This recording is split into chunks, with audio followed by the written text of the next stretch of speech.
ನಟಿ, ಬಹುಭಾಷಾ ತಾರೆ, ಅಭಿನಯ ಸರಸ್ವತಿ ಬಿ ಸರೋಜಾದೇವಿ ಇನ್ನು ಕೇವಲ ನೆನಪಷ್ಟೇ.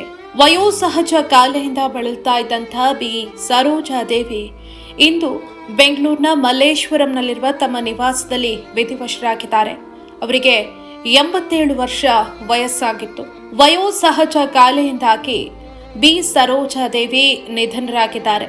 6 ದಶಕಗಳಿಗೂ ಹೆಚ್ಚು ಕಾಲ ಚಿತ್ರರಂಗಕ್ಕೆ ಅವಿರತ ಸೇವೆಯನ್ನ ಸಲ್ಲಿಸಿದ್ದಾರೆ ವಿ ಸರೋಜಾದೇವಿ. 200ಕ್ಕೂ ಹೆಚ್ಚು ಚಿತ್ರಗಳಲ್ಲಿ ನಟಿಸಿದ್ದಾರೆ. ಕನ್ನಡ ಮಾತ್ರ ಅಲ್ಲದೆ ತಮಿಳು, ತೆಲುಗು, ಹಿಂದಿ ಸಿನಿಮಾಗಳಲ್ಲೂ ಕೂಡ ಅಭಿನಯಿಸುವ ಮೂಲಕ ಅಲ್ಲೂ ಕೂಡ ತಮ್ಮ ಛಾಪನ್ನು ಮೂಡಿಸಿದ್ದಾರೆ. ಸರೋಜಾದೇವಿ ತಮ್ಮ ಅಭಿನಯದ ಮೂಲಕವೇ ಗಮನ ಸೆಳೆದವರು. ಅವರ ಅಭಿನಯಕ್ಕೆ ಮನ ಸೋಲ್ದವರಿಲ್ಲ. ಹಾಗಾಗಿ ಅವರನ್ನ ಅಭಿನಯ ಸರಸ್ವತಿ ಅಂತ ಕರೆಯಲಾಗ್ತಾ ಇತ್ತು. ಅವರ ಅಂತ್ಯ ಸಂಸ್ಕಾರ ಅವರ ಪತಿಯ ಸಮಾಧಿಯ ಬಳಿಯೇ ನಡೆಯಲಿದೆ. ಬೆಂಗಳೂರಿನ ಕೊಡಿಗೆಹಳ್ಳಿಯ ತೋಟದ ಮನೆಯಲ್ಲಿ ಒಕ್ಕಲಿಗ ಸಂಪ್ರದಾಯದಂತೆ ಅವರ ಅಂತ್ಯಕ್ರಿಯೆ ನಡೆಯಲಿದೆ.